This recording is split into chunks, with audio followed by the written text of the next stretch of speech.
All right, so Browns are leading the Pittsburgh Steelers at halftime, only 10-6 though.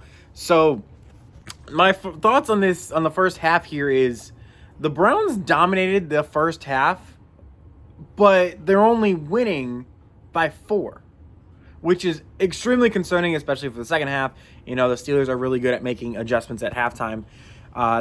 It's in their DNA. They're a really good team that loves to live on these types of margins.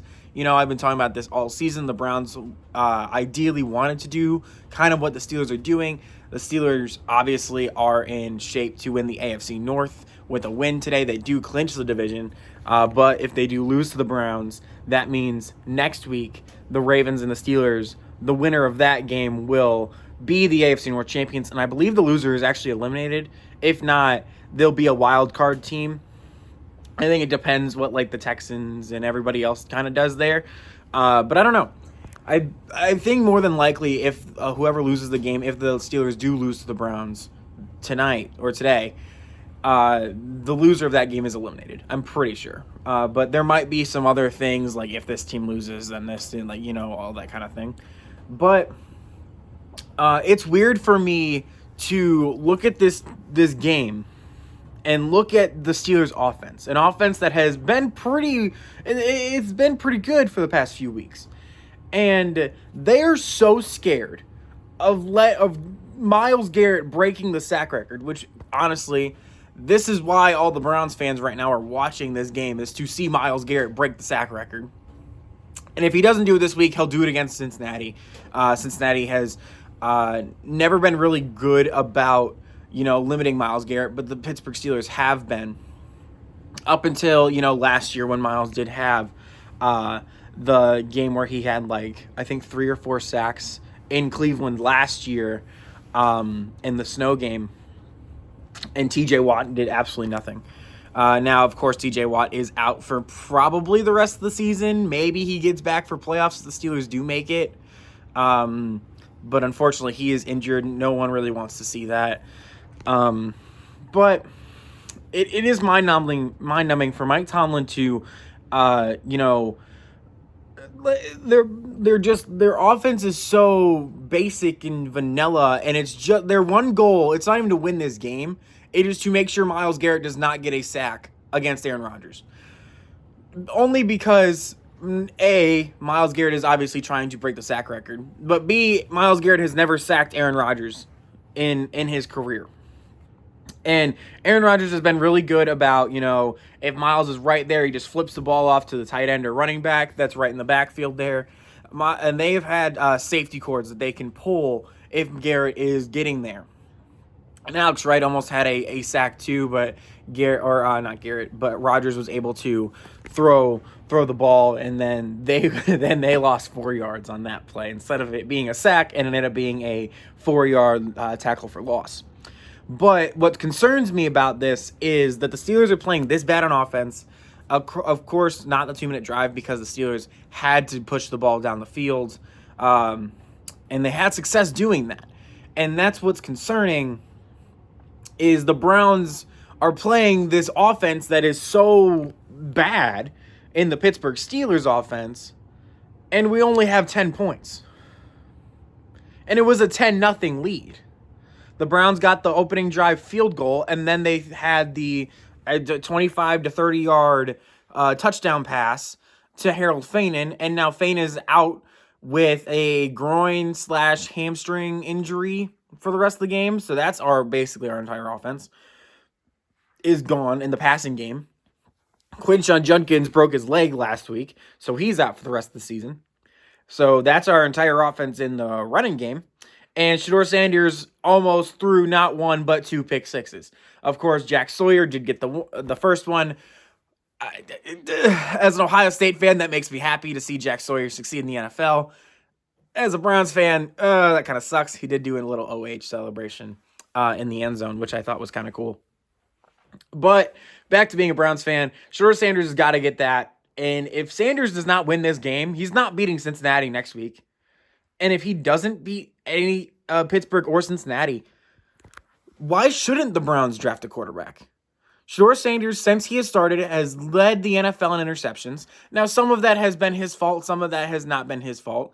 The offensive line is bad. The running game has not been what it was in the past few, or at the beginning of the year when Judkins first got in the lineup. That has kind of taken a fall off. But, the offensive line is old. The receivers are not catching. Judy is actually having a really good game so far. His best game of the season by far, honestly.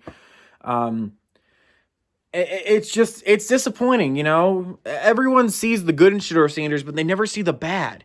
Jim Nantz and Tony Romo were pointing it out. He sometimes his reads take him the opposite way of what is open, And maybe some of that is on Kevin, and Kevin should be fired at the end of this year. I don't think anyone is really denying that anymore. And,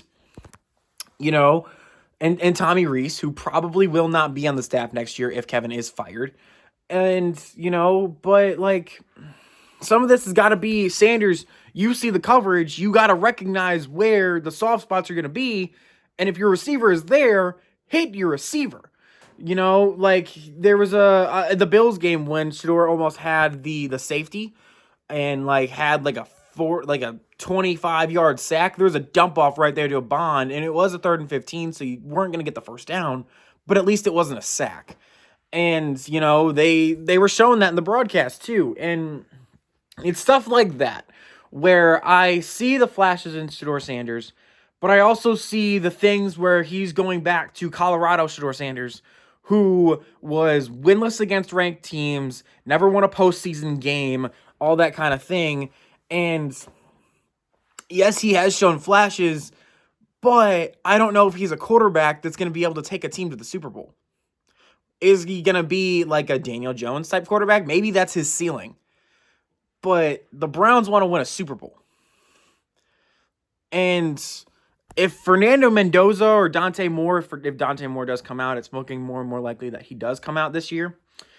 If Dante Moore comes out and Fernando Mendoza is in the draft like we expect him to be, why should the Browns not pass up on those guys and take Carnell Tate, who obviously, I'm an Ohio State fan. I love Carnell Tate. I don't know if he's a number 1 wide receiver in the NFL.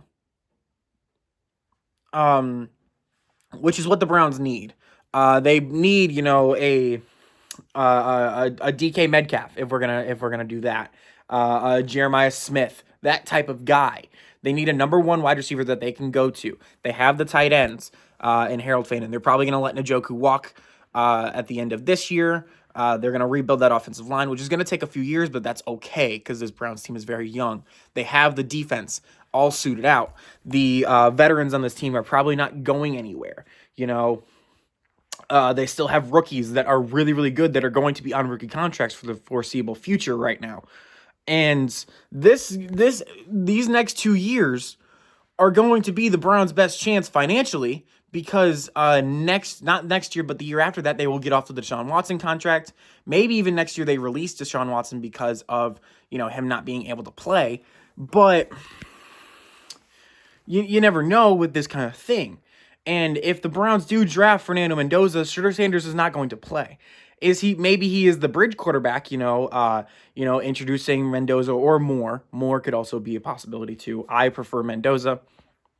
But I know if the Browns do win this game, that is very unlikely that the Browns will get Fernando Mendoza because Fernando Mendoza is likely going in the top 2. So, that kind of thing, it bugs me. But, this is Shador's chance. And if Shador Sanders can play clean football and, and beat the Pittsburgh Steelers, which is something that the Browns have been having success at, especially at home. They can never beat them on the road, but at home, I think they said the Steelers are 1-5, or 1-5-1 since 2017. I know for sure they have 1 win and 1 tie. Obviously, 2017 was the tie year. I don't remember. I think that was 2022 was the year that the Steelers won in Cleveland. But ever since 2017 and on, they've gotten 1 win in Cleveland. So it's been very hard for the Steelers to win in Cleveland. Now, some of those years have been Thursday Night Football. The history with Mike Tomlin and Thursday Night Football games, in division at least. He's never been able to win one. So there's some of that, but you know, these are the games the Browns need to win. If you want to, especially if you want to, you know, keep momentum going and keep hope alive for your culture. I know for playoffs is not really a possibility anymore, but for your culture and your morale, you want to be able to win this game. And I don't know if that's going to happen. I think the Steelers are going to come out and kind of do what they did in Pittsburgh. You know, the Browns kind of kept them close in Pittsburgh, but the Pittsburgh Steelers were able to pull away, and the Browns were not able to really do anything offensively. I think that's probably what's going to happen here. Unfortunately, Shedeur Sanders is probably going to throw another interception. He's been getting harassed in the pocket, too. They almost had a strip sack on him, so he'll probably have another turnover. The defense, I'm really hoping Miles can get that sack. We'll see. I know Schlesinger got hurt a little bit. It looked like Tyson almost got hurt. He was down for a little bit there too. The taunting penalty was a makeup call for the other penalty that happened. I think that was it was an offensive pass interference. That was a kind of a makeup call. So, you know, things like this are gonna happen. It's gonna suck, but hopefully the Browns. I think it is in the Browns' interest to probably lose out. But obviously, if you're a Browns fan, you want the Browns to win as many games as you can, especially when it's division rivals. I don't remember the last time the Browns went winless in division. It's been a while, which is crazy to think about because we're the Browns, but it has been a while since the Browns have gone winless. I think it was the winless season, the 0-16 year, was the last time the Browns went winless in the AFC North. I don't think the Browns are going to beat the Bengals next week.